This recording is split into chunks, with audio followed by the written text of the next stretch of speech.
ದೇವ್ರು ನಿಮ್ಮ ಹತ್ರ ಏನೋ ಹೇಳ್ಬೇಕಂತೆ ಫ್ರೆಂಡು, ಕೇಳಿಸ್ಕೋತೀರಾ? ಬನ್ನಿ ಇಲ್ಲಿ ಕೂತ್ಕೊಳ್ಳಿ, ಕಣ್ಮುಚ್ಚಿ.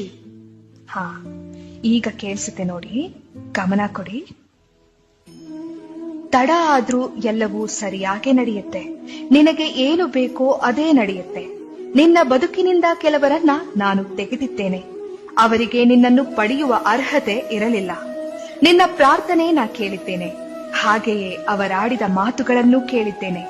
ನೀ ಕೇಳಿಸಿಕೊಳ್ಳದೇ ಇರುವ ಸತ್ಯಗಳು ನನಗೆ ಕೇಳಿಸಿದೆ. ನಿನ್ನ ಬೆನ್ನ ಹಿಂದೆ ಅವರಾಡಿದ ನಾಟಕ ನೋಡಿದರೆ ಅಥವಾ ಸತ್ಯವೆಲ್ಲ ತಿಳಿದರೆ ನಿನಗಿನ್ನೂ ನೋವಾಗುತ್ತದೆ ಎಂದು ನಿನ್ನನ್ನು ನನ್ನ ದಾರಿಗೆ ಎಳೆಯುತ್ತಿದ್ದೇನೆ. ಕಷ್ಟ, ಅವಮಾನ, ನಿಷ್ಠೂರದ ಮಾತುಗಳೆಲ್ಲವೂ ನಿನ್ನನ್ನು ನಾ ಪರೀಕ್ಷಿಸುತ್ತಿರುವ ವಿಧಾನಗಳು. ಈ 4 ದಿನದ ಕಷ್ಟಗಳೆಲ್ಲ ಬದುಕಲ್ಲ. ತಾಳ್ಮೆಯಿಂದ ಇರು, ನನ್ನಲ್ಲಿ ನಂಬಿಕೆ ಇಡು. ಎಲ್ಲವೂ ಸರಿಯಾದ ಸಮಯಕ್ಕೆ ನಿನ್ನ ಕೈ ಸೇರುತ್ತೆ.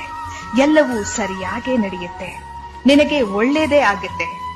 ನೀ ಪಟ್ಟ ಶ್ರಮ, ಉಂಡ ನೋವುಗಳ ನಡುವೆ ಪುಟಿದೆದ್ದ ನಿನ್ನ ಜೀವನೋತ್ಸಾಹವನ್ನ ನಾನು ಕಂಡಿದ್ದೇನೆ. ನಿನ್ನ ಶ್ರಮಕ್ಕೆ ನನ್ನ ಫಲಿತಾಂಶ ಖಂಡಿತ ಸಿಗುತ್ತದೆ. ನೀ ಮಾಡುವ ಕೆಲಸದಲ್ಲಿ ಜಗ್ಗದೆ, ಕುಗ್ಗದೆ, ಹಿಗ್ಗದೆ ಮುನ್ನಡೆ.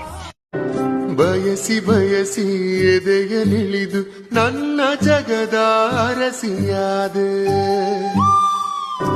ಬಯಸಿ ಬಯಸಿ ಎದೆಯಲಿಳಿದು ನನ್ನ ಜಗದ ಅರಸಿಯಾದೆ.